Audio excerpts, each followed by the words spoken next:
Let's Mic Nari News.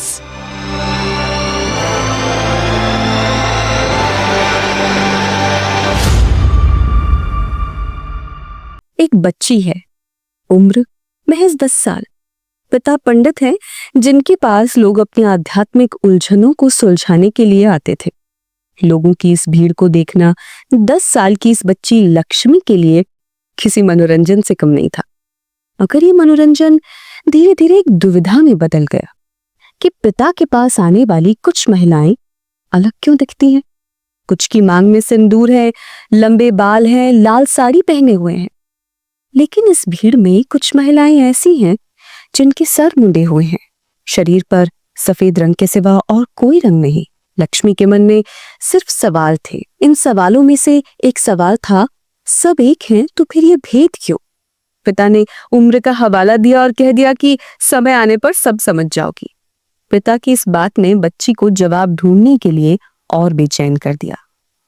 फिर कुछ दिन में घर पर आने वाली एक दूर की बुआ को भी जब बिना बालों के और सफेद कपड़े पहने देखा तो डरते डरते पूछ ही लिया कि वो ऐसा क्यों करती है। बुआ ने बताया कि 9 साल की उम्र में एक उम्र दराज पुरुष से उनकी शादी कर दी गई। जब वो 11 की हुई तो पति का देहांत हो गया और वो विधवा। उसके बाद जैसे उन्हें इंसान समझा जाना ही खत्म हो गया। बाल मुंडवा दिए गए, सौंदर्य प्रसाधन और गहने वगैरह सदा सदा के लिए दूर कर लिए गए। पहनने को सिर्फ सफेद रंग दिया गया और भी कई तरह की यातनाओं का कभी न खत्म होने वाला सिलसिला शुरू हो गया। उस बच्ची का दिल जैसे दहल गया। फिर वही सवाल, ऐसा क्यों? चलिए अब चलते हैं दूसरे दृश्य पर। बच्ची अब बड़ी हो गई है, कॉलेज जाती है। वृंदावन, वो शहर जो कृष्ण से जुड़ी अपनी पहचान के अलावा एक पहचान बड़ी संख्या में विधवाओं के वहां रहने के स्थान के तौर पर भी रखता है। पर आते जाते वृंदावन की इन गलियों में विधवा महिलाओं के साथ होते इस अमानवीय व्यवहार को देखकर लक्ष्मी व्यथित होती है।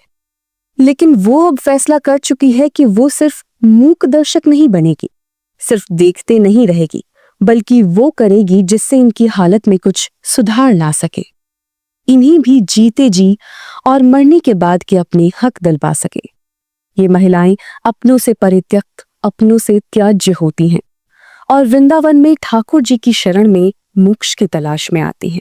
इन महिलाओं की व्यथा को न केवल कहा गया, बहुत बार सुना गया, बल्कि कुछ संवेदनशील हृदयों की आंखों से आंसू भी बह निकले। पर दुर्भाग्यवश ये सब यहीं रुक जाता है। इन महिलाओं को संवेदना तो मिली पर समाधान नहीं। किसी ने आगे बढ़कर इन टूट चुकी जिंदगियों को संवारने का जिम्मा नहीं लिया। लेकिन इस नीरवता में एक स्वर उठा डॉक्टर लक्ष्मी गौतम का। वही छोटी बच्ची जो बचपन से विधवाओं के प्रति होते अत्याचार से आहत थी और समय आने पर, सक्षम होने पर उनके लिए काम करने निकल पड़ी। आज एक प्रोफेसर है, पारिवारिक जीवन जीती है, पर उससे कहीं बढ़कर वो एक करुणामयी योद्धा है। वृंदावन की गलियों में जब कोई बेसहारा महिला आह भरती है तो सबसे पहले जिस नाम की पुकार होती है वो है लक्ष्मी गौतम। अपने अनुभवों को साझा करते हुए वो कुछ ऐसी घटनाओं की बात करती हैं जो सुनकर ही रूह कांप जाती है। कुछ दृश्य इतने त्रासद, इतने हृदय विदारक होते हैं कि केवल वर्णन मात्र से ही आत्मा सिसकने लगती है। सोचिए, उन दृश्यों को केवल सुनना ही इतना कठिन है तो उन सैकड़ों महिलाओं के लिए जो उन्हें जी रही हैं, वो जीवन कैसा होगा? एक ऐसा जीवन जिसकी हम कल्पना भी नहीं कर सकते। कनकधारा, ये नाम है उस संस्थान का जिसके अंतर्गत लक्ष्मी गौतम अपने समाज सेवा के कार्य करती हैं। कनकधारा की छत के नीचे कई गतिविधियां संचालित होती हैं। लक्ष्मी के पति विजय गौतम भी इस पहल का अहम हिस्सा हैं। एक ऐसे व्यक्ति जिन्हें डॉक्टर लक्ष्मी अपनी सास के साथ खुद को उस महिला में बदलने का श्रेय देती हैं जो वो आज हैं। 20 वर्ष की उम्र में विवाह के समय उनकी सास ने उन्हें साफ शब्दों में कह दिया था कि उन्हें अपने पति की पहचान के पीछे नहीं छुपना चाहिए, अपनी पहचान खुद बनाओ। ये थे उनकी सास के शब्द। शायद ऐसा पति और सास पाना भारत में कितनी ही लड़कियों का सपना है। पर शायद ईश्वर भी उनके जरिए उन मजबूर महिलाओं के लिए एक उम्मीद की किरण पहुंचाना चाहता था। अपनी सास के प्रोत्साहन से डॉक्टर लक्ष्मी ने पीएचडी पूरी की और फिर एक लेक्चरर बनी। एक फुल टाइम नौकरी, एनजीओ की गतिविधियां और फोन पर आने वाले आपातकालीन मामले, सबको संभालना आसान नहीं है।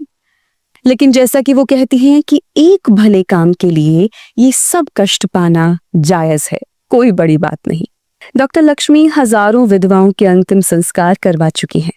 एम्बुलेंस की आवश्यकता से लेकर अंतिम वस्त्र पहनाने तक सब कुछ वो खुद संभालती हैं। वो उन साधुओं और बेसहारा लोगों की भी मदद करती हैं जिनके परिवार उनके अंतिम समय में साथ नहीं होते। कोरोना के दौरान उन्होंने मथुरा में रह रहे सैकड़ों अनाथ बच्चों के लिए 72 दिनों तक खाना पकाया और परोसा। कनक धारा उन मामलों में भी मदद करती है जहां किशोर लड़कियां घर से भाग जाती हैं या अगवा हो जाती हैं। वो बताती हैं, हम उनका पता लगाने की कोशिश करते हैं, पुलिस को सूचित करते हैं और फिर लड़कियों को परिवार से जुड़ने के लिए काउंसलिंग देते हैं। हमने सैकड़ों लड़कियों की इस तरह मदद की है। अपना सबसे चुनौतीपूर्ण मामला याद करते हुए डॉक्टर लक्ष्मी ने बताया कि ये महामारी के दौर में हुआ, जब रात के लगभग 1 बजे उन्हें फोन आया कि घाट पर एक लावारिस शव पड़ा है। वो तुरंत वहां पहुंची और अंतिम संस्कार करवाया। हम सब जानते हैं कि ये वो समय था जब रिश्तेदार, परिवारजन तक एक दूसरे से दूरी बनाए हुए थे। ऐसे में किसी पराये के लिए अपनी जान जोखिम में डालना हमारे लिए भले ही मूर्खता लगे, लेकिन लक्ष्मी, उनके लिए ये उनका कर्तव्य था जिससे वो किसी भी परिस्थिति में पीछे नहीं हट सकती। एक और वाकया याद करते हुए लक्ष्मी बताती हैं कि एक बार एक भवन में एक बंद दरवाजे को देखकर उन्हें शक हुआ। उन्होंने जब जबरदस्ती कमरा खुलवाया तो देखा कि 2 विधवा महिलाओं को वहां बंद करके रखा गया था। भोजन के अभाव में वो बेहद कमजोर हो गई थी और उनके आसपास गंदगी थी जिसमें ही रहने के लिए वो मजबूर थी। वो इतनी कमजोर हो चुकी थी कि चौपायों की तरह चल रही थी। लक्ष्मी को देखकर वो रोने लगी। लक्ष्मी ने उन्हें भी इस अमानवीय स्थिति से बाहर निकाला। लक्ष्मी वृंदावन की उन असहाय विधवा महिलाओं की शव यात्रा से लेकर अंतिम क्रिया के निमित्त सारे कार्य खुद करती है। जब कभी उनसे कोई पूछता है कि क्या आपको डर नहीं लगता, तो वो बिना एक क्षण गवाए उत्तर देती हैं, मरे हुए लोग नहीं डराते, डर तो जिंदा लोगों के कर्मों से लगता है। और उनके ये शब्द आज भी मेरे कानों में गूंजते हैं, डर तो जिंदा लोगों के कर्मों से लगता है। क्या सच में इंसान जीते जी इंसानियत के पैमाने से नीचे गिर चुका है? क्या हम इतने कठोर हो चुके हैं कि अपने बीच के कुछ लोगों को केवल उनके लिंग के आधार पर, उनके साथ हुए एक हादसे के आधार पर इतना अलग कर लेते हैं, उन्हें इतना दोयम दर्जे का समझते हैं और उनके साथ दुर्व्यवहार करने लगते हैं, लगातार बार बार जिंदगी भर? खैर, उम्मीद तो यही की जा सकती है कि इस सब को सुनकर हम खुद से सवाल करें, समाज से सवाल करें और शायद हम सबके भीतर भी कुछ मानवता जन्म ले, कुछ करुणा जागे और कहीं न कहीं कोई एक और लक्ष्मी भी पैदा हो सके। नमस्कार। आप सुन रहे थे let's mic more than radio. Follow कीजिए हमें हमारे सोशल मीडिया प्लेटफॉर्म्स पर। It's time for news, it's time for more than radio, presenting the first radio news app, Let's Mic. Let's Mic, a news-based app on your phone where you get to watch and listen news